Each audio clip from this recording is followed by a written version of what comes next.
Quando peguei o telefone para perguntar ao meu filho, Lucas, a que hora seria o casamento dele, minha nora, Patrícia, me olhou diretamente nos olhos e disse, com um sorriso gelado: "Ah, nós já nos casamos ontem. Convidamos apenas pessoas especiais." As palavras caíram sobre mim como um balde de água fria. Pessoas especiais.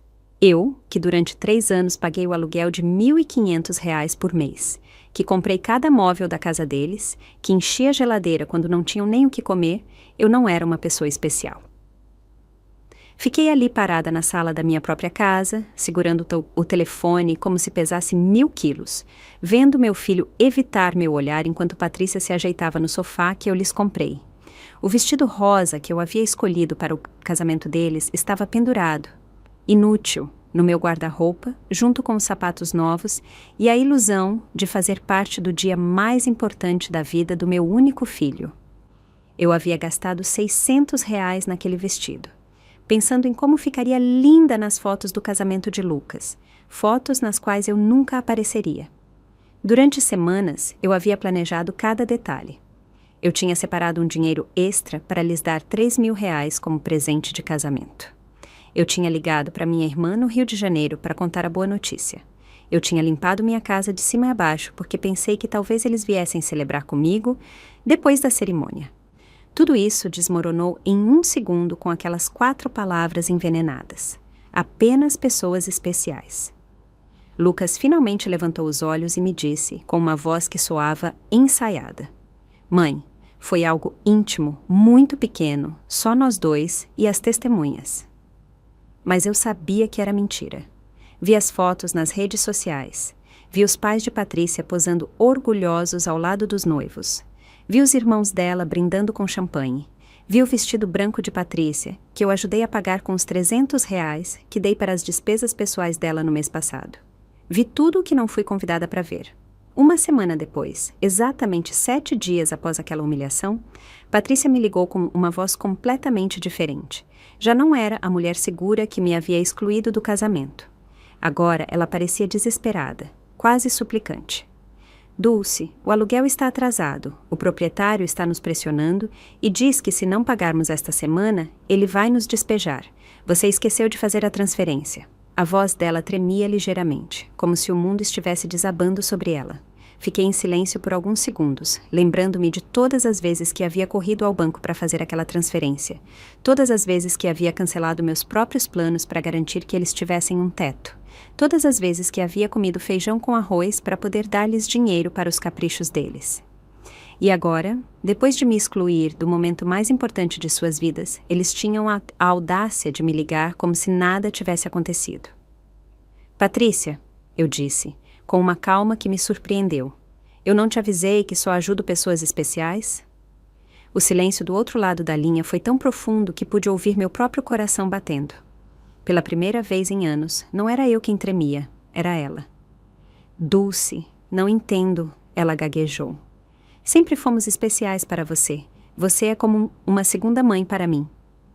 Mentiras. Todas mentiras, envoltas naquela voz doce que ela usava apenas quando precisava de algo.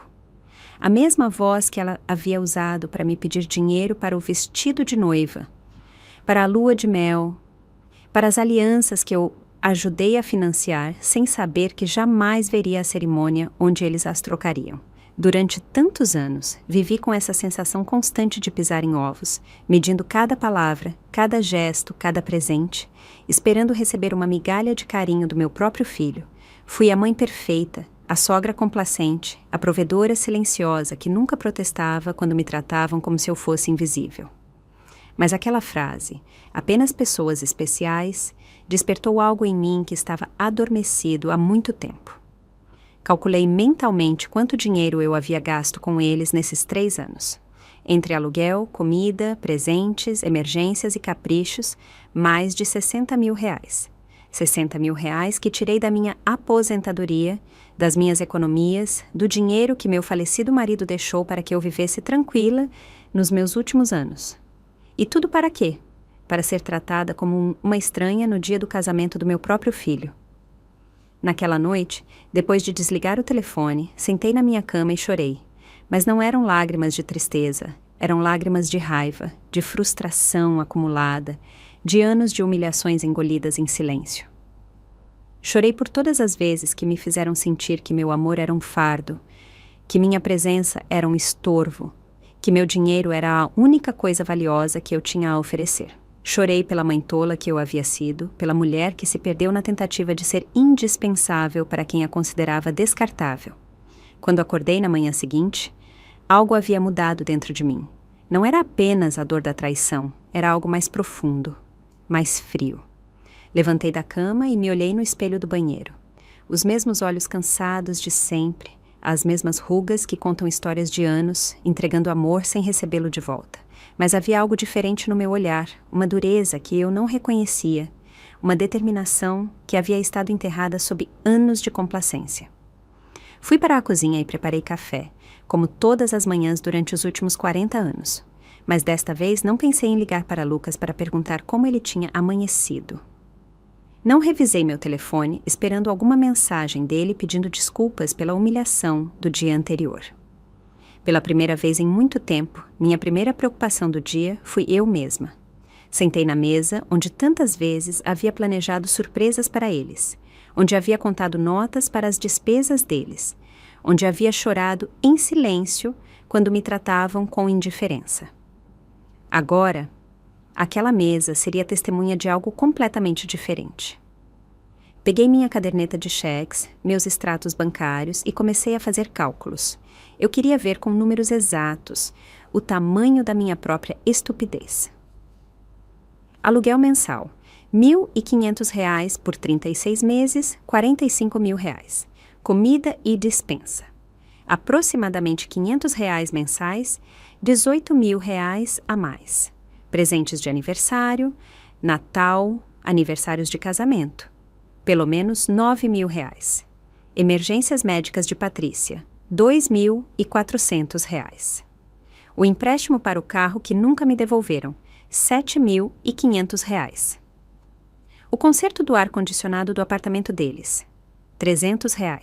Os móveis da sala, R$ 3.600. R$ 102.200. Essa era a cifra exata da minha generosidade. Desperdicei R$ 102.200 que havia tirado da herança do meu marido, da minha aposentadoria, das economias que havia guardado centavo por centavo durante décadas de trabalho honesto. Todo esse dinheiro jogado no lixo para manter confortáveis dois adultos que não conseguiam nem fingir respeito por mim. O telefone tocou e vi o nome de Lucas na tela. Normalmente, eu teria corrido para atender com o coração acelerado, esperando que ele finalmente me pedisse perdão, que me explicasse que tudo tinha sido um mal-entendido.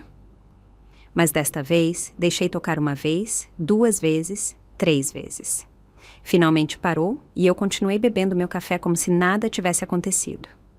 10 minutos depois, tocou de novo. Desta vez, era Patrícia.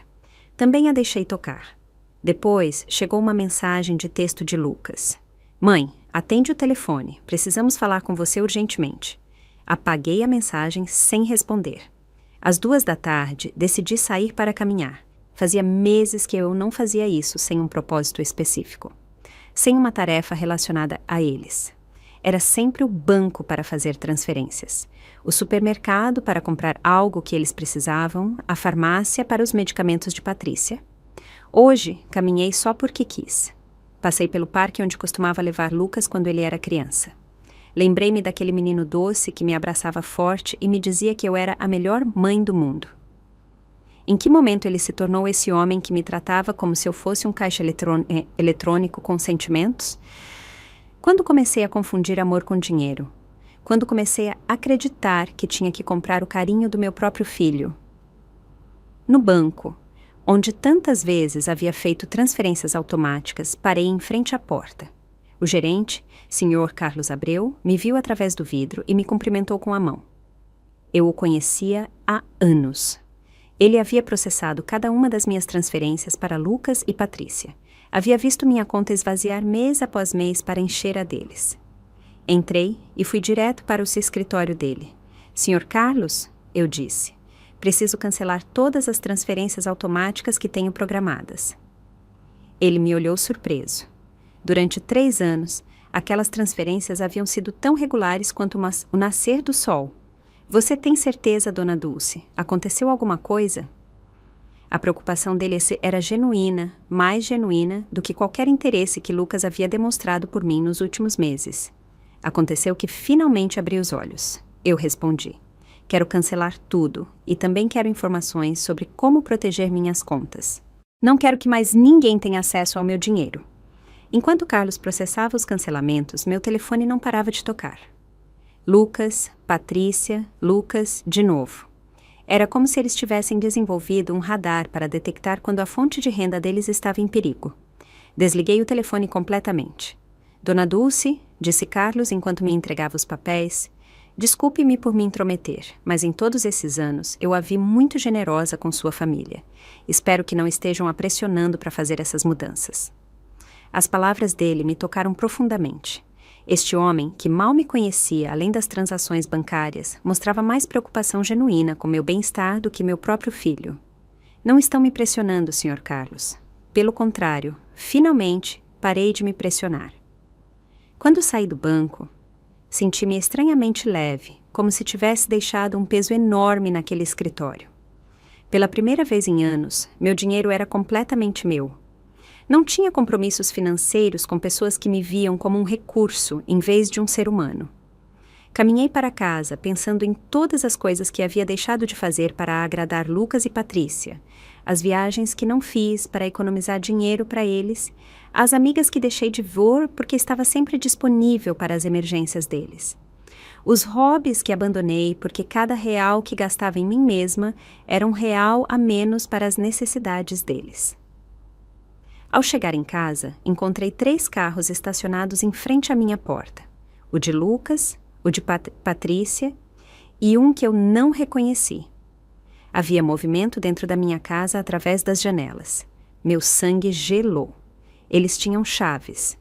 Eu lhes havia dado chaves porque confiava neles, porque pensei que algum dia eles cuidariam de mim como eu havia cuidado deles. Respirei fundo antes de abrir a porta. Era a hora da primeira confrontação real da minha nova vida. Abri a porta da minha casa e me deparei com uma cena que jamais esquecerei. Lucas estava sentado no meu sofá com a cabeça entre as mãos. Patrícia andava de um lado para o outro como uma fera enjaulada. E havia um homem mais velho que eu não conhecia revisando papéis na minha mesa de jantar. Meus papéis, meus documentos pessoais. O que está acontecendo aqui? Perguntei com uma voz que soou mais forte do que eu esperava. Os 3 me olharam como se eu fosse a intrusa na minha própria casa. Patrícia foi a primeira a falar e sua voz tinha aquela urgência desesperada que eu já havia ouvido no telefone. Dulce, graças a Deus você chegou. Precisamos conversar. O Sr. Mendes é do escritório de advocacia onde consultamos sobre a sua situação. Minha situação. A pergunta saiu da minha boca com uma calma que me surpreendeu. Qual situação? Estou perfeitamente bem. Lucas finalmente levantou a cabeça e me olhou com aqueles olhos que uma vez foram de uma criança inocente e agora só refletiam pânico financeiro. Mãe, fomos ao banco e nos disseram que você cancelou todas as transferências. O Sr. Carlos nos explicou que você também bloqueou nosso acesso às suas contas. Não entendemos por que você fez isso. O Sr. Mendes, um homem de uns 50 anos com terno cinza e um sorriso que não me inspirava confiança, aproximou-se de mim com a mão estendida. Dona Dulce, sou Fernando Mendes, advogado especialista em direito de família. Seus filhos estão preocupados com o seu bem-estar mental e me pediram para avaliar a situação. Não lhe apertei a mão. Em vez disso, fui direto para a minha mesa de jantar e recolhi todos os meus documentos que ele havia revisado sem a minha permissão. Estes são meus papéis particulares. Você não tem o direito de revisá-los sem a minha autorização. Mãe, interveio Lucas com aquela voz condescendente que ele havia aperfeiçoado nos últimos anos. Estamos preocupados com você. Seu comportamento tem sido muito estranho ultimamente. Primeiro, você nos exclui financeiramente sem explicação. Depois, não atende nossas ligações. Pensamos que talvez você precise de ajuda profissional. Patrícia se aproximou e tentou segurar minha mão com aquela falsa ternura que ela reservava para quando precisava de algo. Dulce, querida, sabemos que você tem estado sob muito estresse. Talvez a solidão esteja te afetando mais do que você pensa. É normal na sua idade ter episódios de confusão. A palavra confusão ressoou na minha cabeça como um sino de alarme. Agora, eu entendia por que eles haviam trazido o advogado. Não era para me ajudar, era para me declarar mentalmente incapaz e tomar controle das minhas finanças. A mesma mulher que me havia dito que só convidavam pessoas especiais para o casamento deles, agora me tratava como se eu fosse uma idosa senil. Não estou confusa, eu disse, com uma firmeza que fez com que todos se calassem. Estou mais lúcida do que estive em anos, e vocês vão sair da minha casa agora mesmo. O Sr. Mendes interveio com aquela voz profissional que os advogados usam quando querem soar razoáveis. Dona Dulce, entendo que se sinta sobrecarregada, mas seus filhos têm o direito legal de intervir se considerarem que sua capacidade de tomar decisões financeiras está comprometida. Eles documentaram vários comportamentos preocupantes. Comportamentos preocupantes. A risada que saiu da minha garganta foi áspera, quase cruel. Como decidir que meu dinheiro é meu? Como escolher não financiar mais a vida de 2 adultos que me tratam como lixo? Patrícia pulou como se eu a tivesse esbofeteado.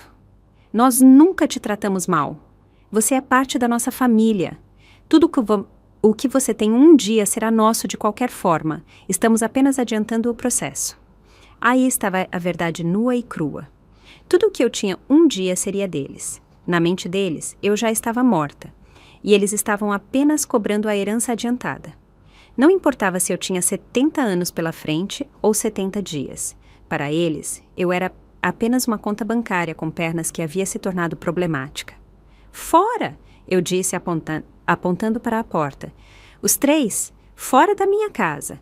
Lucas se levantou com aquela expressão de criança birrenta que ele tinha quando não conseguia o que queria. Mãe, não podemos ir embora assim. Temos responsabilidades. O aluguel, os pagamentos do carro, o cartão de crédito que você avaliou. Você não pode simplesmente nos cortar de um dia para o outro. Não posso? Minha voz subiu de tom pela primeira vez em toda aquela conversa. Quem disse que eu não posso? Durante 36 anos, eu paguei um aluguel que nem está no meu nome. Eu enchi uma geladeira em uma casa onde não sou bem-vinda. Eu financiei uma vida que claramente não inclui espaço para mim. O Sr. Mendes tirou uma pasta de sua maleta e a colocou sobre minha mesa. Dona Dulce, preparamos alguns documentos que poderiam facilitar essa transição. Uma procuração que permitiria a Lucas e Patrícia gerenciarem suas finanças de maneira mais eficiente. Seria temporário, apenas até que a senhora se sinta melhor. Peguei a pasta e a joguei diretamente no lixo sem sequer abri-la. A única transição que vai haver aqui é a de vocês para a porta de saída. Patrícia começou a chorar, mas não eram lágrimas de tristeza, eram lágrimas de frustração, de raiva contida. Você não pode fazer isso conosco, Dulce. Nós contávamos com você, fizemos planos baseados no seu apoio, compramos coisas, fizemos compromissos financeiros porque sabíamos que podíamos contar com você. Compromissos baseados no meu dinheiro, eu respondi. Não no meu bem-estar, não na minha felicidade, não na minha companhia, apenas no meu dinheiro. E agora que decidi que meu dinheiro tem um uso melhor na minha própria vida, de repente sou uma idosa confusa que precisa de supervisão legal? Lucas tentou se aproximar de mim, mas eu dei um passo para trás. Ele já não era o menino que costumava correr para os meus braços quando tinha pesadelos. Era um homem de 35 anos que via a mãe como um obstáculo entre ele e uma vida confortável financiada por outros. Mãe, cometemos erros, ele disse com uma voz que tentava soar arrependida. O casamento foi um mal-entendido. Patrícia estava nervosa. Eu estava pressionado. Podemos resolver isso se você apenas voltar a ser razoável. Razoável. A palavra sabia amarga na minha boca. Ser razoável significava continuar pagando a vida deles enquanto me tratavam como uma estranha. Significava fingir que não me doía ter sido excluída do dia mais importante da vida do meu único filho. O Sr. Mendes guardou seus papéis com a eficiência de alguém acostumado a ter propostas rejeitadas. Dona Dulce, isso não termina aqui. Sua família tem opções legais. Se a senhora realmente está tomando decisões irracionais devido a problemas de saúde mental, um juiz pode determinar que precisa de supervisão. Suas palavras foram como um golpe físico. Percebi que isso não era apenas uma visita de manipulação familiar. Era uma ameaça legal real. Eles queriam me declarar incompetente para gerenciar meus próprios assuntos. Sr. Mendes, eu disse, olhando-o diretamente nos olhos, sugiro que investigue bem antes de ameaçar uma mulher de 69 anos que gerenciou suas finanças impecavelmente durante 40 anos, que criou um filho sozinha depois de enviuvar, que manteve um lar, que trabalhou até se aposentar honrosamente e que até a semana passada mantinha financeiramente 2 adultos completamente capazes. Patrícia parou de chorar e me olhou com uma frieza que finalmente mostrou sua verdadeira face. Isso não vai ficar assim, Dulce. Nós também temos direitos e advogados. Perfeito, eu respondi. Contratem todos os advogados que quiserem com o dinheiro de vocês, é claro, porque o meu já não está disponível para financiar suas birras legais. Os 3 se dirigiram para a porta com a dignidade ferida de quem não está acostumado a ouvir um não. Antes de sair, Lucas se virou para mim uma última vez. Mãe, isso vai terminar muito mal para você. Você vai acabar sozinha, sem ninguém para cuidar de você quando realmente precisar. Lucas, eu disse, com uma tristeza profunda, mas também com uma clareza cristalina. Eu já estou sozinha. A diferença é que agora estou por escolha própria, não por negligência de vocês. Quando a porta se fechou atrás deles, fiquei parada na minha sala, rodeada do silêncio mais lindo que eu tinha ouvido em anos. Era o silêncio da liberdade. Naquela noite, não consegui dormir, mas não era por tristeza ou arrependimento, era pela adrenalina de ter recuperado o controle da minha própria vida. Fiquei acordada na cama, planejando meus próximos movimentos como um general preparando uma batalha. Se Lucas e Patrícia queriam brigar, eu lhes daria uma guerra, mas seria uma guerra que eu lutaria com inteligência, não com emoções. Às 6 da manhã, eu já estava vestida e pronta para sair. Minha primeira parada foi o escritório do advogado João Fonseca, um homem que eu tinha conhecido anos atrás, quando fiz o testamento do meu marido. Ao contrário do Sr. Mendes, que Lucas e Patrícia haviam trazido, João tinha uma reputação impecável e era especialista em proteger os direitos dos idosos. Dona Dulce, ele me disse quando expliquei a situação. O que seus filhos tentaram ontem é mais comum do que a senhora pensa. Chama-se abuso financeiro contra idosos e é um crime federal. O fato de terem entrado na sua casa sem permissão e revistado seus documentos particulares também constitui uma violação. Suas palavras me tranquilizaram e me alarmaram ao mesmo tempo. Tranquilizaram porque confirmaram que eu não estava louca, que o que havia acontecido era realmente abusivo. Me alarmaram porque percebi que a situação era mais séria do que eu havia pensado. Precisamos documentar tudo, continuou João. Cada transferência, cada presente, cada vez que a pressionaram por dinheiro. Também vamos mudar seu testamento para proteger seus bens de qualquer tentativa de manipulação futura. Passamos 3 horas revisando meus registros financeiros. João assobiou quando viu o valor total, R$ 102.200 em 3 anos. Dona Dulce, com esse dinheiro, a senhora poderia ter vivido confortavelmente, ter viajado, ter desfrutado sua aposentadoria. Em vez disso, financiou completamente a vida de 2 adultos que nem a respeitavam o suficiente para convidá-la para o casamento deles. Quando saí do escritório de João, eu tinha um plano completo. Primeiro, trocaria todas as fechaduras da minha casa. Segundo, instalaria um sistema de segurança com câmeras para me proteger de futuras visitas surpresa. Terceiro, abriria uma nova conta bancária em um banco diferente onde eles não tivessem nenhum contato. E quarto, começaria a viver a vida que eu havia adiado durante anos. Minha próxima parada foi a loja de ferragens. O dono, Sr. Paulo, me conhecia há anos porque eu sempre ia comprar coisas para consertar o apartamento de Lucas e Patrícia. Desta vez era diferente. Dona Dulce, o que a traz por aqui hoje? Outra emergência na casa do seu filho? Ele perguntou com aquela familiaridade de quem havia sido testemunha silenciosa da minha generosidade desperdiçada. Não, Sr. Paulo, desta vez é para minha própria casa. Preciso trocar todas as fechaduras e quero que sejam da melhor qualidade que você tiver. Ele me olhou surpreso, mas não fez perguntas. Enquanto eu selecionava as fechaduras, chegou o filho dele, Gabriel, que trabalhava instalando sistemas de segurança. Era a providência em ação. Gabriel, eu disse, também preciso instalar câmeras de segurança. Todo o sistema completo, preço não é problema. Enquanto eles preparavam tudo para a instalação do dia seguinte, recebi uma ligação de um número desconhecido. Era Patrícia, ligando do telefone de outra pessoa, porque eu havia bloqueado o número dela depois da confrontação de ontem. Dulce, sou Patrícia. Por favor, não desligue.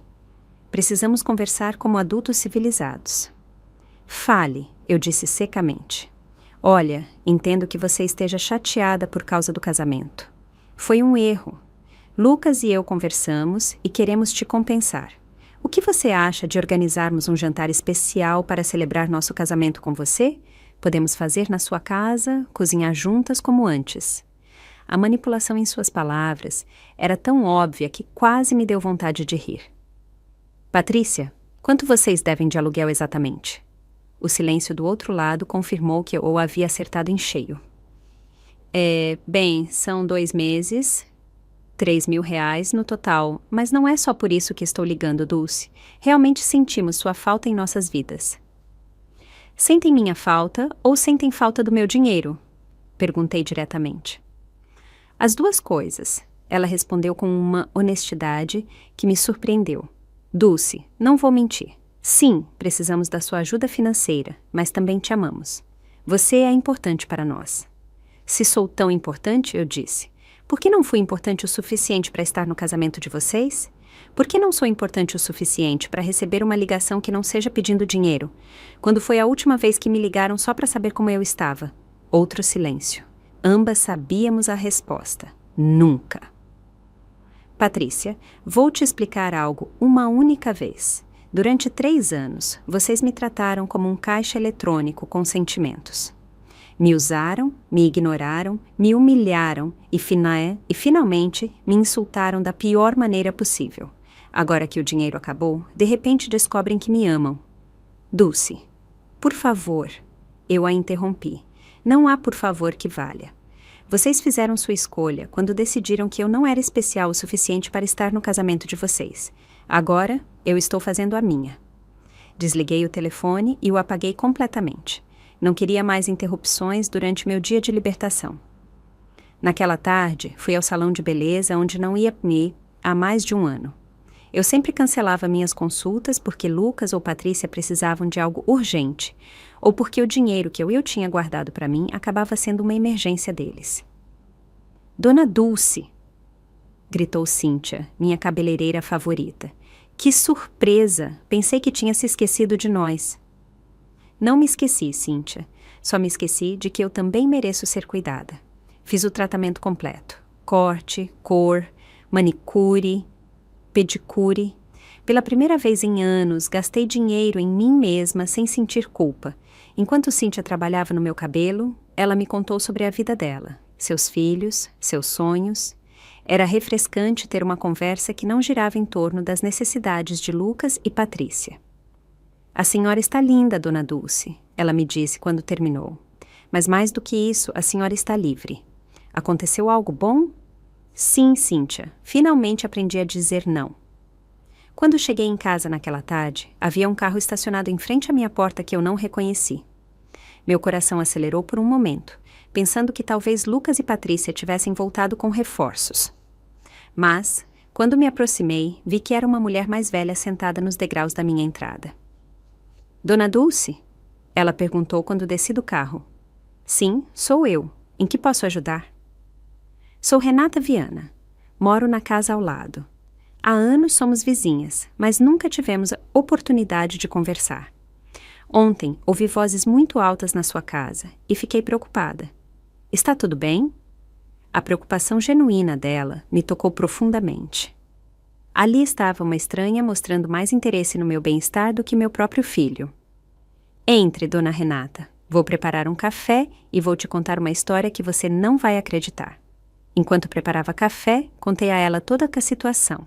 Renata me ouviu sem interromper, assentindo de vez em quando. E quando terminei meu relato, seus olhos estavam cheios de lágrimas. Dona Dulce, ela me disse, a senhora fez a coisa certa. Eu passei por algo similar com minha filha há 5 anos. Também pensava que era minha obrigação financiar a vida adulta dela. Também acreditava que se eu não lhes desse dinheiro, eles não me amariam. O que aconteceu? Cortei o dinheiro deles quando percebi que só me ligavam quando precisavam de algo. No começo, foi terrível. Me ameaçaram, me chantagearam emocionalmente, tentaram me fazer sentir culpada, mas, depois de 6 meses, minha filha ligou para se desculpar de verdade. Agora, temos uma relação real baseada em amor, não em dinheiro. Suas palavras me deram esperança e me confirmaram que eu havia tomado a decisão correta. Você acha que Lucas e Patrícia vão entender algum dia? Talvez sim, talvez não, ela respondeu honestamente. Mas isso não é mais responsabilidade sua, Dona Dulce. Sua responsabilidade agora é viver sua própria vida. Naquela noite, pela primeira vez em 3 anos, fui dormir sem me preocupar se Lucas e Patrícia tinham dinheiro para o aluguel, para a comida, para os caprichos deles. Fui dormir pensando em mim mesma, nos meus planos, no meu futuro, e dormi melhor do que em anos. No dia seguinte, Gabriel e Sr. Paulo chegaram às 8 da manhã para trocar as fechaduras e instalar o sistema de segurança. Enquanto trabalhavam, meu telefone não parava de tocar, de números desconhecidos. Patrícia continuava tentando me contatar de diferentes telefones, mas eu havia desenvolvido uma nova habilidade: ignorar completamente as ligações que não me convinham. Dona Dulce, disse Gabriel enquanto instalava as câmeras, este sistema vai lhe dar total tranquilidade. A senhora pode ver quem chega à sua casa pelo telefone, mesmo quando não estiver aqui. E se alguém entrar sem permissão, uma alerta é enviada automaticamente para a polícia. A ironia não me escapou. Eu estava instalando um sistema de segurança para me proteger do meu próprio filho, mas já não me doía como antes. Era simplesmente uma medida prática para manter minha nova paz. Enquanto eles trabalhavam, decidi fazer algo que eu não fazia há anos: ligar para minha irmã, Bianca, no Rio de Janeiro. Havíamos perdido contato porque toda vez que falávamos, eu acabava contando a ela sobre as conquistas de Lucas e Patrícia, sobre quanto dinheiro eu havia gasto com eles, sobre o orgulho que eu tinha de poder ajudá-los. Agora, percebia que nossas conversas haviam se tornado relatórios financeiros disfarçados de notícias familiares. Dulce, respondeu Bianca surpresa. Mana, como você está? Faz meses que não falamos. Estou bem, Bianca, melhor do que bem. Na verdade, estou ligando para te contar que finalmente recuperei a sanidade. Contei a ela toda a história desde o começo. O casamento secreto, a humilhação, a visita com o advogado, minha decisão de cortar o financiamento. Bianca me ouviu em silêncio e, quando terminei, sua resposta me surpreendeu. Dulce, mana, já era a hora. Toda vez que falávamos, me partia o coração te ouvir se gabar de quanto dinheiro você tinha dado a eles, como se o amor fosse medido em reais. Eu queria te dizer algo, mas não sabia como. O que você queria me dizer? Que Lucas nunca falava de você com carinho quando eu o via nas reuniões de família. Era sempre: minha mãe me ajudou com isso, ou minha mãe me comprou aquilo, mas nunca sinto falta da minha mãe, ou eu amo muito minha mãe. Era como se você fosse um serviço, não uma pessoa. Suas palavras me doeram, mas era uma dor necessária, como quando o médico limpa uma ferida infectada. Dói, mas faz parte da cura. Sabe o que mais me chamava a atenção? Continuou Bianca. Patrícia sempre falava de você no futuro. Quando a Dulce não estiver mais aqui, vamos poder reformar a casa dela, ou quando herdarmos, vamos investir no negócio, como se estivessem esperando você morrer para começar a viver de verdade. Essa revelação me atingiu como um balde de água fria. Não só me viam como um caixa eletrônico, mas como um obstáculo temporário entre eles e o dinheiro. Enquanto eu me desdobrava para fazê-los felizes, eles planejavam o futuro sem mim. Depois de desligar com Bianca, fiquei sentada na minha cozinha, processando toda aquela informação. 45 anos de casamento com um homem que me amou de verdade. 35 anos criando um filho sozinha depois de enviuvar. E 3 anos financiando 2 adultos que me viam como um estorvo milionário. A campainha tocou e vi nas câmeras novas que era Renata com uma xícara nas mãos.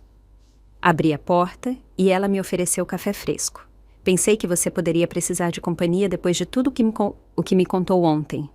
Ela disse com aquele sorriso genuíno que eu já havia começado a lhe apreciar. Sentamos na minha sala e Renata me contou mais detalhes de sua própria experiência. Minha filha me dizia exatamente as mesmas coisas que Patrícia diz a você. Você é como uma segunda mãe para mim. Somos especiais para você. Algum dia tudo será nosso de qualquer forma. São frases ensaiadas, Dona Dulce. Eles as aprendem no manual de manipulação emocional. Você acha que existe esse manual? Perguntei meio brincando. Não oficialmente, mas parece que todos leem do mesmo livro. O capítulo 1 é: faça-a se sentir indispensável. O capítulo 2 é: crie emergências financeiras constantes. O capítulo 3 é: se ela resistir, questione a saúde mental dela. Nós rimos, mas era uma risada amarga. Era engraçado e trágico, ao mesmo tempo reconhecer padrões tão previsíveis no comportamento de nossos próprios filhos. Renata, você alguma vez se sentiu culpada por cortar o dinheiro? Todos os dias, durante os primeiros 3 meses, ela respondeu honestamente, mas depois comecei a ver os resultados. Minha filha teve que conseguir um segundo emprego. O marido dela parou de jogar golfe todos os fins de semana e começou a procurar trabalho extra. Aprenderam a viver dentro de suas possibilidades e, mais importante, aprenderam que eu era uma pessoa, não um recurso. Naquela tarde, decidi fazer algo que eu vinha adiando há anos: visitar o túmulo do meu marido. Eu sempre encontrava desculpas para não ir porque Lucas ou Patrícia precisavam de algo, ou porque o dinheiro do táxi era melhor investido em alguma de suas emergências. O cemitério estava tranquilo e bonito. O túmulo de Roberto parecia um pouco negligenciado, porque fazia meses que eu não ia limpá-lo. Sentei na grama, ao lado de sua lápide, e falei com ele como se estivesse vivo. Roberto, meu amor, acho que me perdi por um tempo. Depois que você se foi, coloquei toda a minha energia em Lucas. Queria ser a melhor mãe do mundo para compensar, de alguma forma, ele ter crescido sem pai. Mas acho que no processo me esqueci de ser eu mesma. Nosso filho se tornou alguém que eu não reconheço. Ou talvez sempre tenha sido assim, e eu não quis ver. A esposa dele... Bem, você já sabe como é.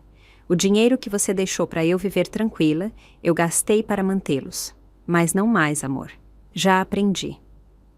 Limpei seu túmulo, troquei as flores murchas por novas e fiquei ali por mais 1 hora, apenas desfrutando da paz.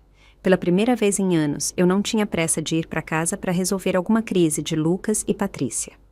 Quando voltei para casa, havia 3 carros estacionados em frente à minha porta novamente. Meu coração acelerou, mas desta vez eu estava preparada. As câmeras me mostraram que eram Lucas, Patrícia e 2 pessoas mais que eu não reconheci. Todos pareciam agitados, falando entre si e apontando para minha casa. Não saí do carro. Em vez disso, liguei para João, meu advogado. João, eles estão na minha casa de novo. Desta vez trouxeram mais gente. O que devo fazer? Não saia do carro, Dona Dulce. Estou indo para lá imediatamente e vou chamar a polícia. Depois da nossa conversa de ontem, solicitei uma ordem de restrição temporária. Eles não podem estar na sua propriedade. 15 minutos depois, João e 2 viaturas da polícia chegaram. Vi como os policiais falavam com Lucas e Patrícia, como meu filho gesticulava furiosamente, como Patrícia chorava de novo, mas desta vez suas lágrimas não me afetaram. Um dos policiais se aproximou do meu carro. Senhora, pode sair tranquila, suas visitas vão se retirar agora mesmo. Quando desci do carro, Lucas gritou da rua. Mãe, isso é ridículo! Somos sua família! Você não pode chamar a polícia contra seu próprio filho. Lucas, eu respondi com uma calma que me surpreendeu. Família não ameaça com processos de incapacidade mental. Família não entra em casas alheias sem permissão. Família não trata suas mães como caixas eletrônicos. Patrícia gritou do outro lado da rua. Você vai nos pagar tudo o que nos deve. Temos contas que você avaliou. Você não pode nos abandonar assim. João interveio. Dona Patrícia, qualquer comunicação futura deve ser através do meu escritório, e eu sugiro que consulte um advogado antes de fazer ameaças de cobrança, porque minha cliente tem documentação completa de todos os pagamentos que fez voluntariamente durante 3 anos. Eu os vi se afastarem em seus carros, derrotados, mas não rendidos. Eu sabia que isso não havia terminado, mas pela primeira vez, nesta situação, eu me sentia confiante. Eu tinha ajuda profissional, tinha apoio emocional de Renata e, mais importante, tinha clareza mental sobre o que estava certo e o que estava errado. Naquela noite, Renata me convidou para jantar em sua casa. Conheci sua filha, que havia vindo visitá-la, e pude ver com meus próprios olhos como era uma relação familiar saudável.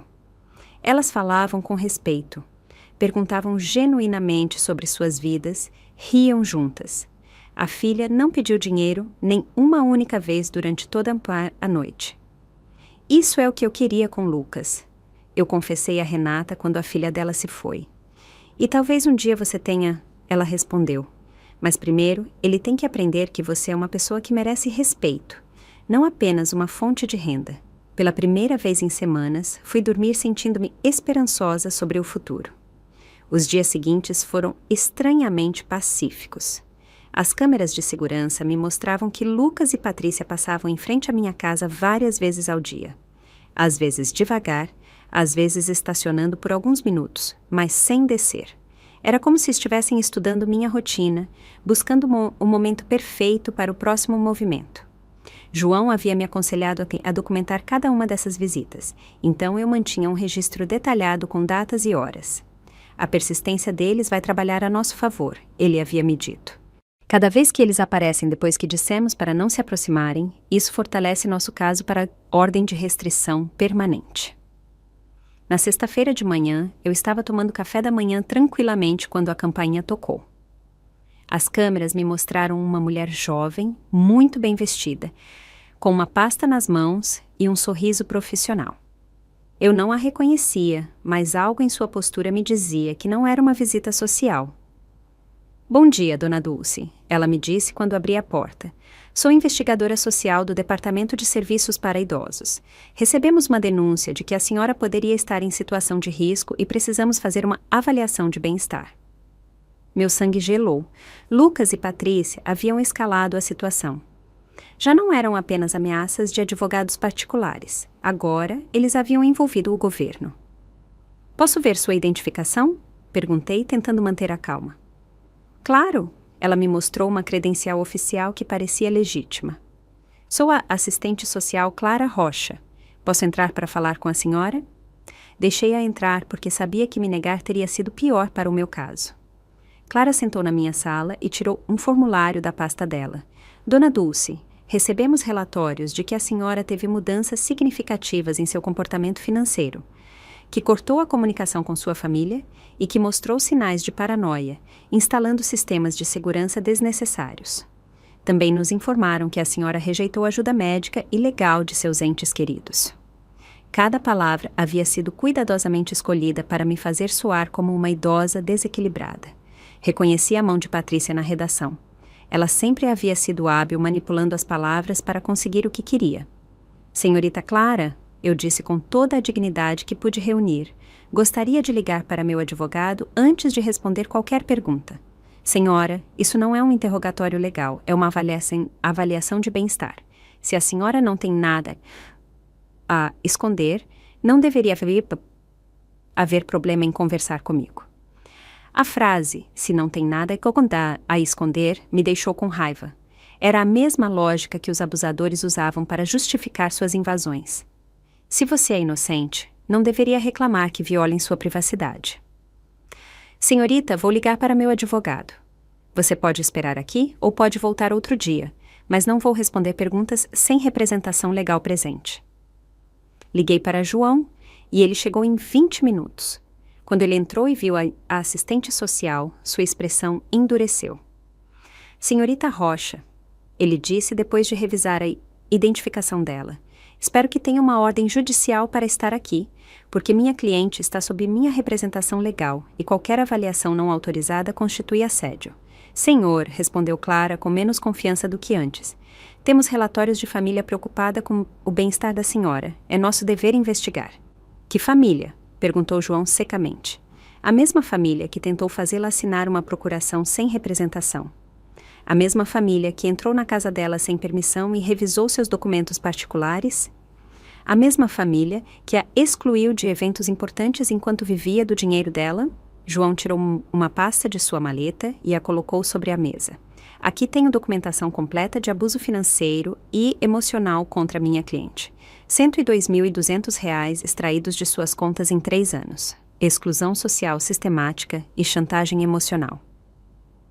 Se alguém precisa ser investigado aqui, não é minha cliente. Clara revisou os documentos com crescente desconforto. Era óbvio que a informação que haviam lhe dado não coincidia com a realidade que tinha na frente dela. Dona Dulce, ela me disse finalmente, pode me explicar por que decidiu cortar o apoio financeiro a seu filho de maneira tão abrupta? Porque finalmente entendi que estavam me usando. Eu respondi simplesmente. Porque percebi que para eles eu não era uma mãe, era uma conta bancária. Porque me cansei de financiar a vida de pessoas que me viam como um estorvo. Mas a senhora não considera que é sua responsabilidade ajudar sua família? A pergunta me indignou. Senhorita Clara, minha responsabilidade como mãe era criar meu filho até os 18 anos, educá-lo e dar-lhe ferramentas para ser um adulto independente. Meu filho tem 35 anos, é casado e é completamente capaz de se sustentar. Financiar a vida adulta dele não é minha responsabilidade, é minha escolha, e eu escolhi parar de fazê-lo. João interveio. Senhorita Rocha, a senhora consideraria que um adulto de 35 anos que não consegue pagar seu próprio aluguel sem a ajuda de sua mãe de 69 anos é uma situação normal? Clara não respondeu imediatamente. Eu podia ver que ela estava reconsiderando toda a situação.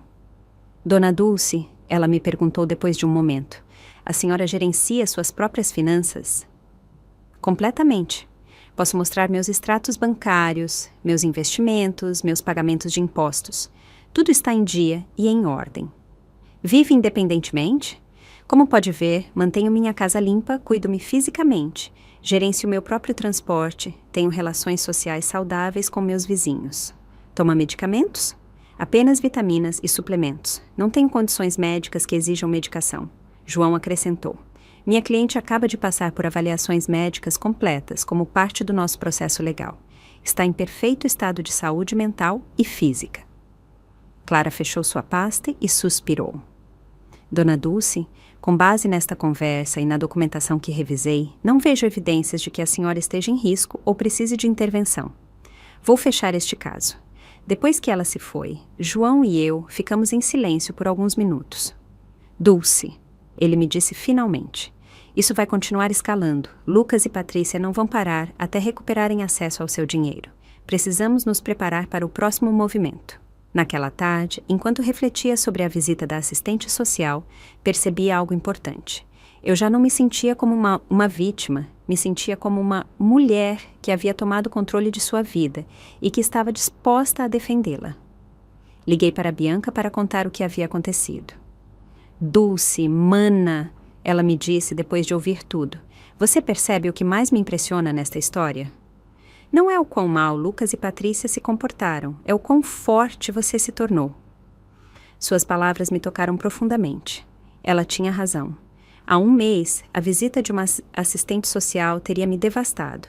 Teria me feito duvidar de mim mesma. Teria me feito considerar voltar a financiar Lucas e Patrícia apenas para evitar problemas. Mas agora, eu estava firme em minhas decisões. Naquela noite, Renata veio me visitar com uma garrafa de vinho. Dona Dulce, quero celebrar com a senhora. Celebrar que hoje resistiu a outro ataque à sua liberdade e saiu vitoriosa. Cada vez que a senhora se mantém firme, se torna mais forte. Brindamos por minha nova força, por minha nova vida, pela liberdade que eu havia esperado sem saber durante anos. Renata, eu disse enquanto bebíamos nosso vinho, você acha que algum dia vou parar de sentir falta do Lucas que ele era quando criança? Provavelmente não, ela respondeu honestamente. Mas você vai parar de permitir que essa nostalgia a mantenha prisioneira do Lucas que ele é agora. Suas palavras encerravam uma sabedoria profunda. Eu podia amar o menino que havia sido meu filho sem permitir que o adulto abusivo em que ele havia se transformado continuasse me machucando. Naquela noite, dormi profundamente, sabendo que a cada dia eu me tornava mais forte, mais independente, mais livre. Lucas e Patrícia podiam continuar tentando me manipular, chantagear ou assustar, mas eles já haviam perdido seu poder sobre mim. Minha nova vida estava apenas começando. 2 semanas se passaram sem notícias de Lucas e Patrícia, e eu comecei a acreditar que talvez eles tivessem aceitado a realidade. Mas em uma terça-feira de manhã, enquanto regava as plantas do meu jardim, vi um carro desconhecido estacionar em frente à minha casa. Desceu um homem mais velho de terno e uma mulher jovem com pastas. Meu coração acelerou, mas já não com medo, e sim com indignação. Quantas vezes mais eles tentariam a mesma coisa? O homem se aproximou da minha porta com um sorriso que não chegava aos olhos. Dona Dulce Medeiros, ele disse. Sou o Dr. Ricardo Silveira, psiquiatra geriátrico.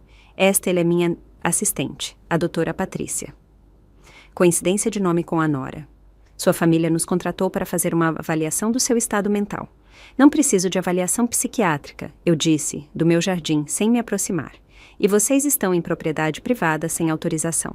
Senhora, insistiu o Dr. Silveira. Seu filho está muito preocupado com a senhora. Diz que teve mudanças drásticas de personalidade, comportamentos irracionais com dinheiro e episódios de paranoia. Uma avaliação simples poderia resolver todas essas preocupações. A doutora Patrícia acrescentou com voz melosa. É só uma conversa, dona Dulce. Se a senhora está bem, como diz, a avaliação confirmará e sua família ficará tranquila. Reconheci imediatamente a tática. Era a mesma que Patrícia, minha nora, havia usado. Se não tem nada a esconder, não deveria ter problema. Mas eu já não era a mesma mulher ingênua de há um mês. Doutor Silveira, eu disse com autoridade. Tenho 69 anos e gerenciei meus assuntos independentemente durante toda a minha vida adulta. Não vou me submeter a avaliações psiquiátricas porque meu filho não gosta que eu tenha parado de financiar a vida dele. Senhora, entendemos sua resistência, disse a doutora Patrícia, com aquela voz condescendente que usam com crianças pequenas. Mas a avaliação é para o seu próprio bem. Meu próprio bem. A risada que saiu da minha garganta foi amarga. Sabem o que era para o meu próprio bem? Parar de pagar o aluguel de 2 adultos que me tratavam como lixo? Sabem o que mais era para o meu próprio bem? Instalar câmeras para me proteger de familiares que entram na minha casa sem permissão. Nesse momento, João chegou em seu carro. Ao vê-lo, o Dr. Silveira e a doutora Patrícia trocaram olhares desconfortáveis. Dr. Silveira, disse João depois de descer. Espero que tenha uma ordem judicial para estar aqui, porque, caso contrário, está violando a ordem de restrição que temos contra a família de minha cliente. Nós não somos família, respondeu o doutor defensivamente. Somos profissionais de saúde mental, contratados por familiares preocupados. Contratados por familiares que têm ordem de não se aproximar de minha cliente, replicou João secamente. O que vocês estão fazendo se chama assédio, por interposta pessoa, e é igualmente ilegal. João tirou seu telefone e chamou a polícia. Oficial, preciso que venham retirar 2 pessoas da propriedade de minha cliente. Estão violando uma ordem de restrição.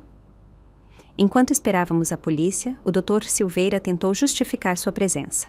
Dona Dulce, seu filho nos mostrou evidências preocupantes. Contas médicas não pagas, medicamentos acumulados, comportamentos erráticos com dinheiro.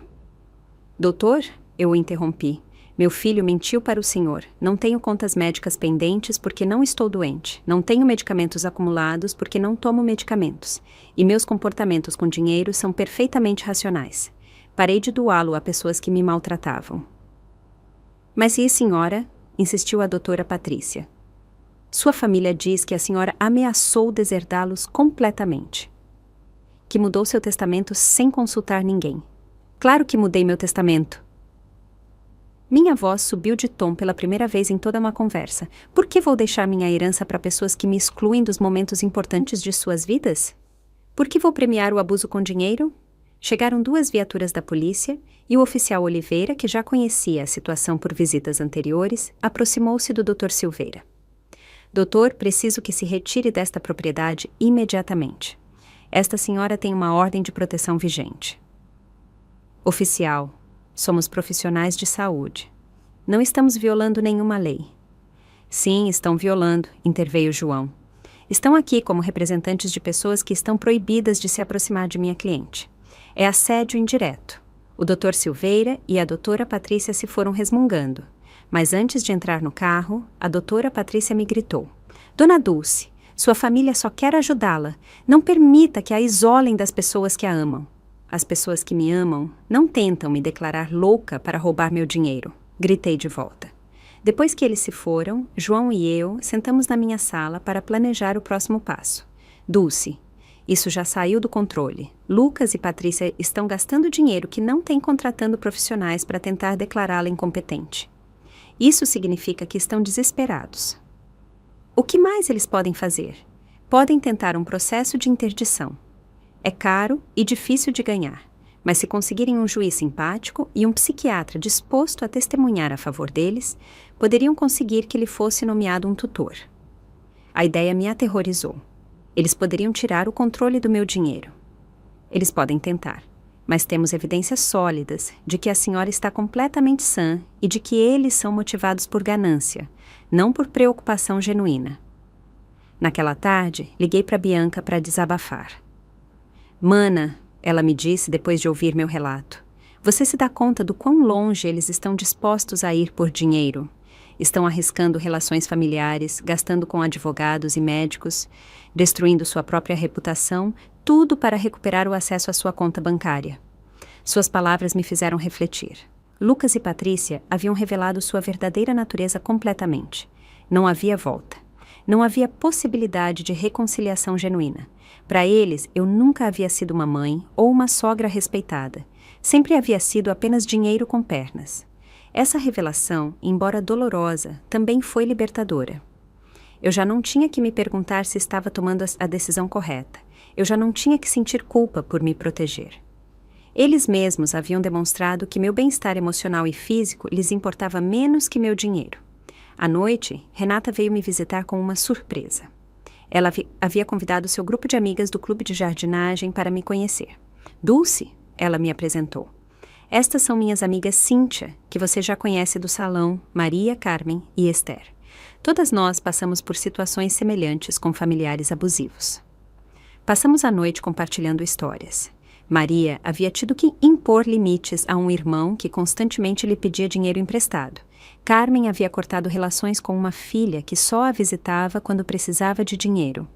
Esther havia tido que mudar seu testamento depois de descobrir que seus netos haviam como seu plano de aposentadoria.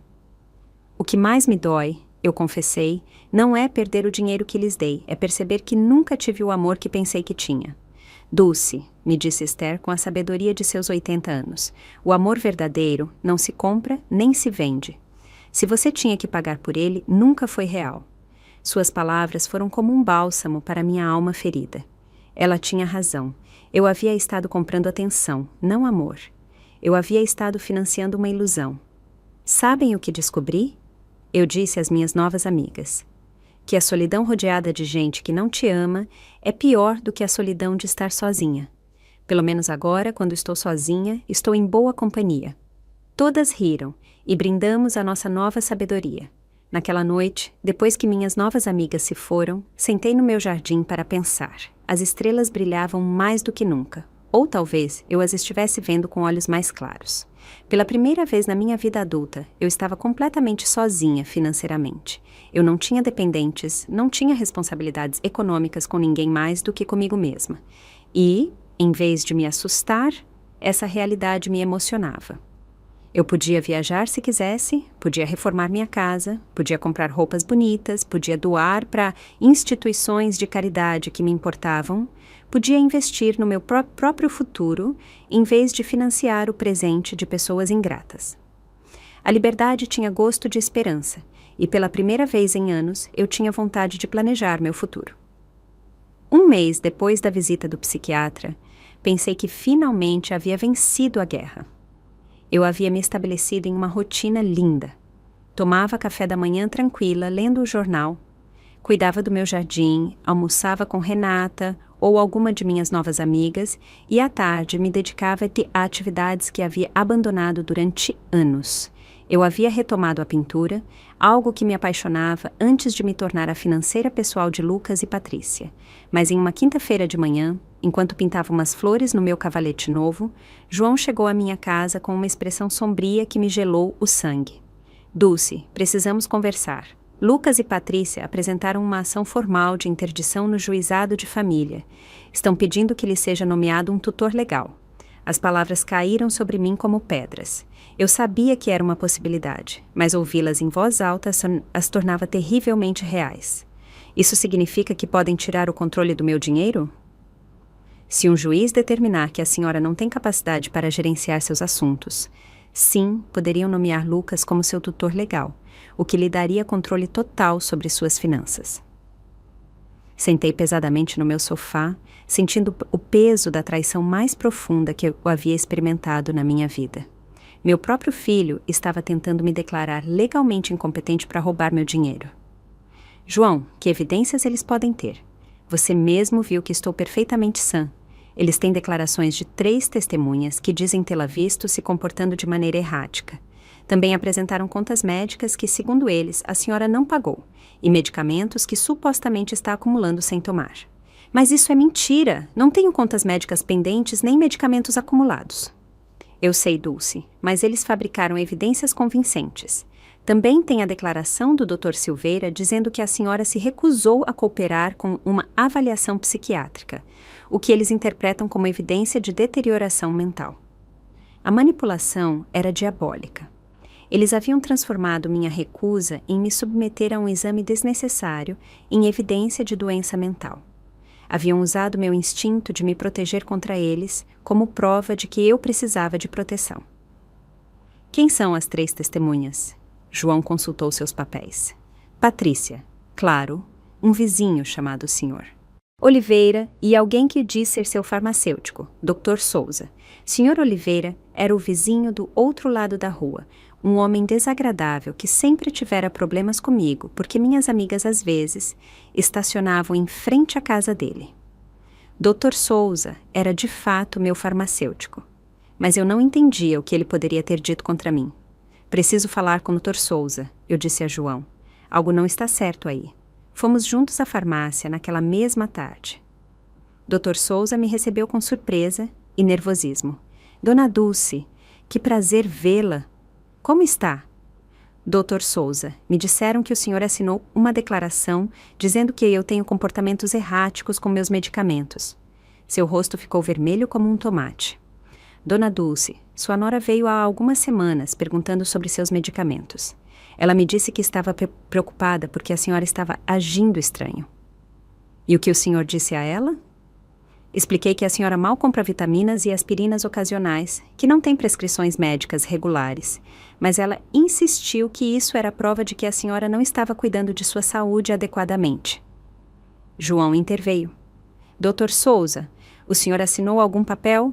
Ela trouxe um documento que dizia que eu confirmava que a dona Dulce tinha padrões irregulares de compra de medicamentos. Pensei que era para seguro médico ou algo assim. Não sabia que era para um processo. Meu próprio farmacêutico havia sido enganado para assinar algo que não entendia completamente. A manipulação de Patrícia não tinha limites. Dr. Souza, eu disse, preciso que o senhor escreva uma declaração explicando exatamente o que aconteceu e esclarecendo que eu não tenho problemas com medicamentos. Claro, dona Dulce, sinto-me terrível por este mal-entendido. Depois da farmácia, fomos confrontar o senhor Oliveira. Quando batemos na porta, ele nos recebeu com hostilidade evidente. O que querem, senhor Oliveira? Disse João. Entendo que o senhor assinou uma declaração sobre o comportamento da minha cliente. Sim, e eu fiz. Essa mulher é louca. Ela tem agido estranho há semanas. Pode ser mais específico sobre quais comportamentos observou? Instalar câmeras como se vivesse em zona de guerra, ter gente estranha a visitando a toda hora, gritar na rua com sua família. Percebi que o senhor Oliveira havia interpretado tudo fora de contexto. As câmeras eu instalei para me proteger. A gente estranha eram minhas novas amigas. Os gritos foram quando defendi minha casa das invasões de Lucas e Patrícia. Senhor Oliveira, eu disse, o senhor sabe por que eu instalei as câmeras? Não, nem me interessa. Para me proteger do meu filho e da minha nora, que entravam na minha casa sem permissão e me ameaçavam. Isso é o que uma louca diria, ele respondeu com crueldade. Não havia como argumentar com ele. Seu depoimento era baseado em observações superficiais, interpretadas com malícia. Naquela noite, João e eu sentamos para planejar nossa defesa. Dulce, precisamos de nossa própria avaliação psiquiátrica. Tenho uma colega, a doutora Helena Costa, que é especialista em avaliações de capacidade mental. Ela pode confirmar oficialmente que a senhora está completamente sã. E se Lucas e Patrícia subornaram o juiz? E se nada disso importar porque eles já decidiram me declarar incompetente? Dulce, o sistema legal não é perfeito, mas também não é completamente corrupto. Temos evidências sólidas de sua competência mental e das motivações financeiras deles. Vamos lutar contra isso. No dia seguinte, fui à consulta com a doutora Costa. Era uma mulher de uns 50 anos com olhos gentis, mas perspicazes. Dona Dulce, vou fazer uma série de perguntas e testes para avaliar sua capacidade mental. Leve seu tempo e responda honestamente. Durante 2 horas, ela me fez perguntas sobre minha memória, minha capacidade de raciocínio, minha compreensão financeira, minha saúde emocional.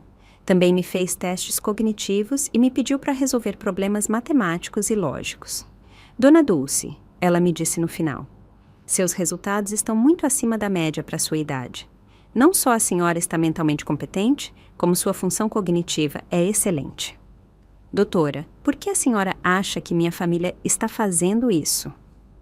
Com base no que me contou e nos documentos que revisei, isso parece ser um caso clássico de abuso financeiro contra idosos. Infelizmente, é mais comum do que as pessoas pensam. Saí da consulta sentindo-me validada, mas também triste. A confirmação profissional da minha sanidade mental era um alívio, mas também confirmava que a batalha legal era real e necessária. Naquela tarde, Renata organizou uma reunião de emergência com todas as nossas amigas do grupo de jardinagem. Quando lhes contei sobre a ação de interdição, todas se indignaram. Dulce, me disse Maria, nós vamos testemunhar a seu favor. Estivemos com você durante semanas, e qualquer um pode ver que você está perfeitamente bem. Melhor do que bem, acrescentou Carmen. Você está mais lúcida e mais forte do que muitas mulheres de 40 anos que eu conheço. Esther, com sua sabedoria de 80 anos, me tomou as mãos. Dulce, minha filha, o que seus filhos estão fazendo não é novo. Durante gerações, filhos gananciosos tentaram declarar seus pais loucos para ficar com o dinheiro deles. Mas você tem algo que muitas dessas vítimas não tinham: documentação, apoio legal e amigas que podem testemunhar por você. Suas palavras me deram esperança. Eu não estava sozinha nesta batalha. Eu tinha um exército de mulheres fortes que haviam visto minha transformação em primeira mão. Sabem o que é o mais triste de tudo isso? Eu disse. Que Lucas e Patrícia estão dispostos a destruir qualquer possibilidade de reconciliação futura por dinheiro. Mesmo se eu estivesse disposta a perdoar tudo o que aconteceu antes, isso já não tem volta. E talvez isso seja o melhor, me respondeu Cíntia. Pelo menos agora você sabe exatamente quem eles são e pode agir de acordo. Naquela noite, pela primeira vez desde que essa pesadela começou, chorei de verdade, não por tristeza, mas por luto. Eu estava me despedindo definitivamente do filho que pensei que tinha, do sonho de uma família amorosa, da ilusão de que o amor incondicional era correspondido, mas algo novo também estava nascendo em mim. Uma determinação férrea de não permitir que me roubassem não só meu dinheiro, mas minha dignidade e minha liberdade. A guerra havia começado oficialmente, mas eu estava pronta para lutar.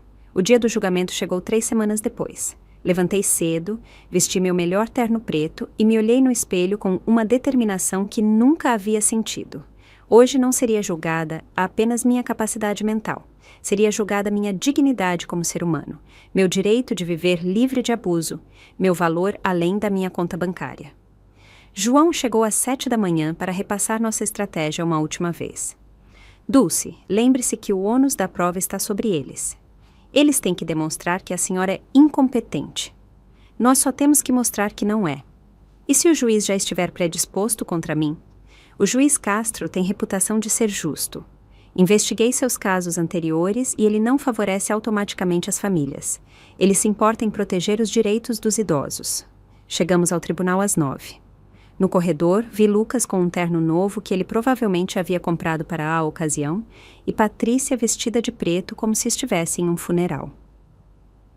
Talvez estivesse, o funeral de nossa relação familiar.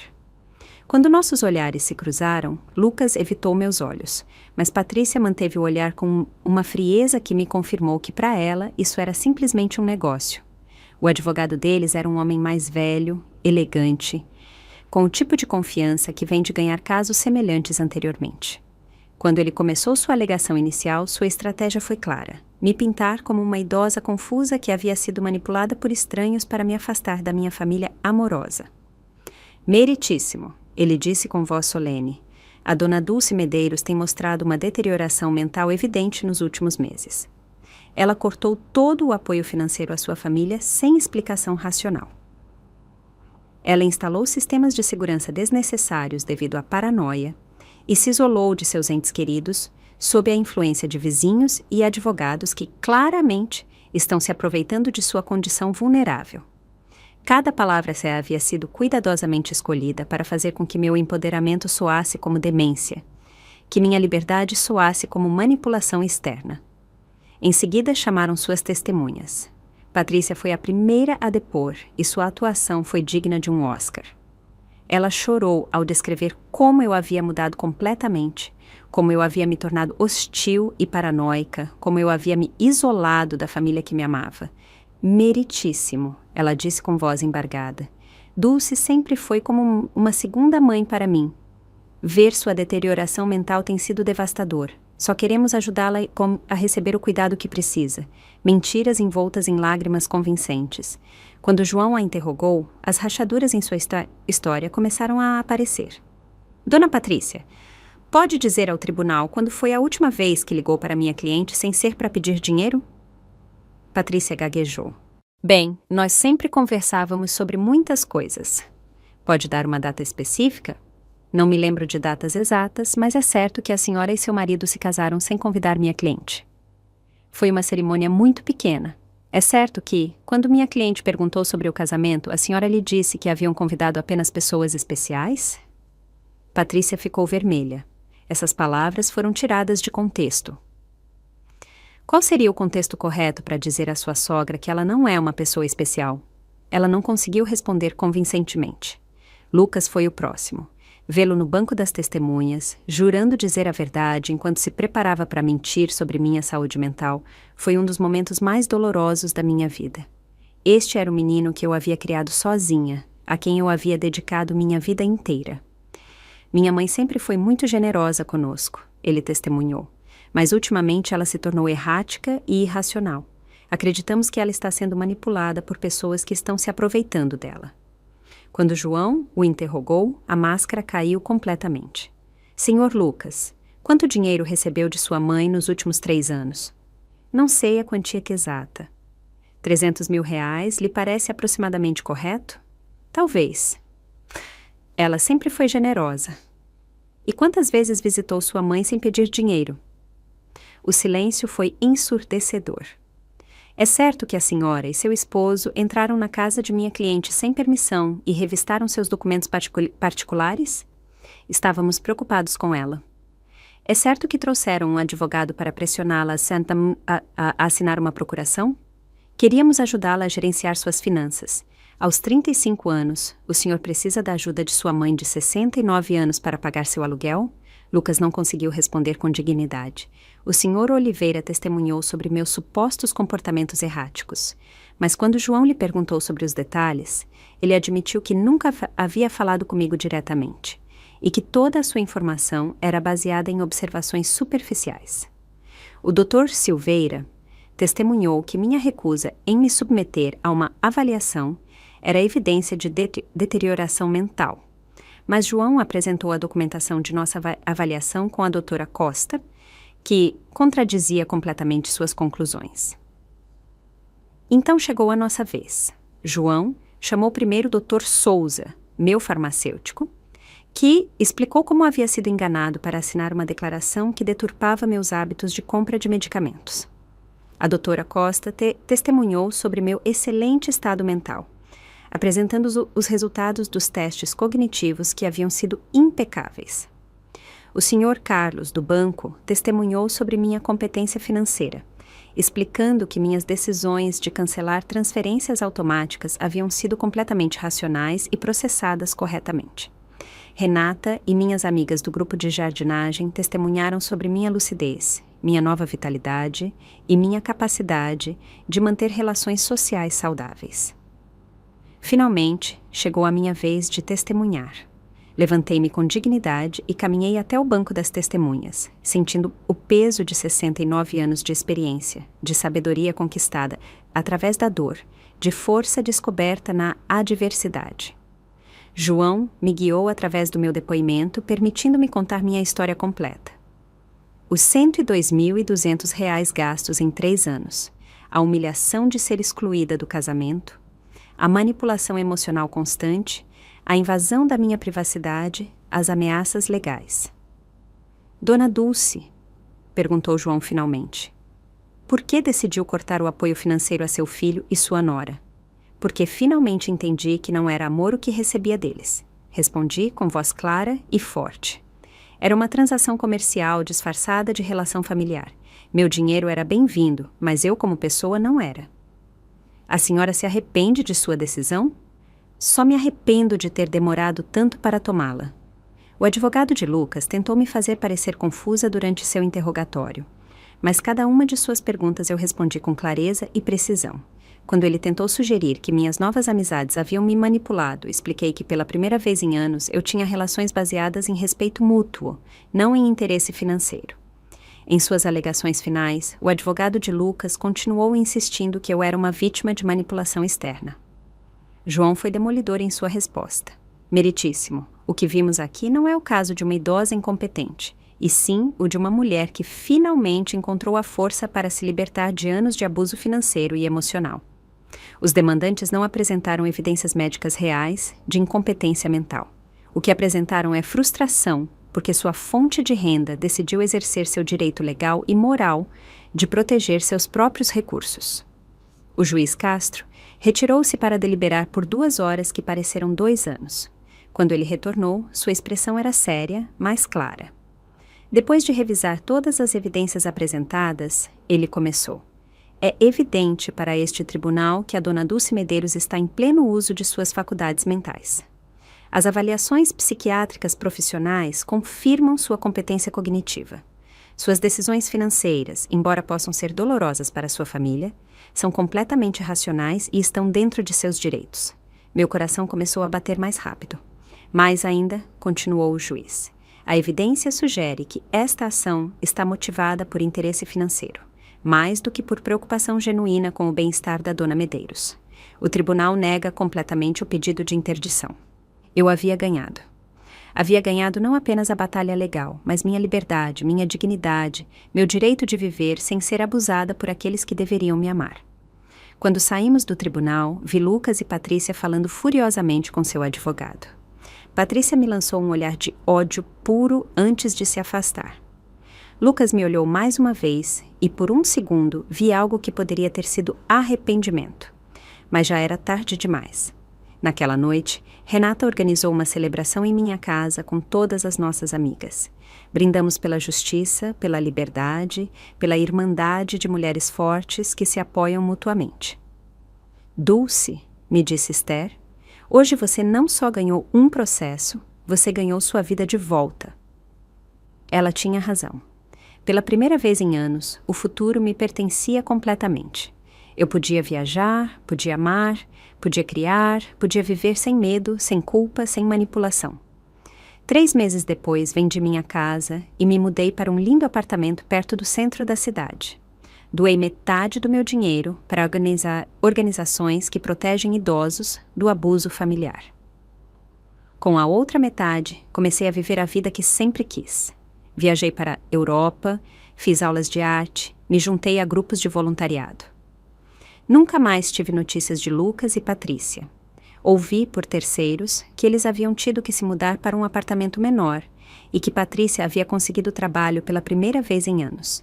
Talvez a adversidade lhes ensinasse o que minha generosidade nunca pôde, o valor do trabalho honesto e da independência. Algumas noites, quando olho as estrelas do meu novo balcão, penso na mulher que eu era há 1 ano, temerosa, manipulada, acreditando que tinha que comprar amor. Essa mulher está morta e em seu lugar nasceu alguém que entendeu uma verdade fundamental. O amor verdadeiro nunca tem preço e a liberdade nunca é cara demais. Meu nome é Dulce, tenho 70 anos e finalmente aprendi que a pessoa mais importante que eu tenho que amar e proteger sou eu mesma. Se você gostou da minha história, pode me apoiar fazendo uma doação. Assim eu consigo escrever muitas outras histórias como essa. Muito obrigado desde já. E você? O que faria no lugar dessa pessoa? Quero muito saber a sua opinião, então escreve aqui nos comentários. Fico sempre curioso para saber o que vocês acham. E me conta também onde você ouviu essa história. Se quiser ouvir mais histórias de vida como essa, curte o vídeo e se inscreve no canal. Tem muitas outras esperando por você. Um grande abraço e até a próxima!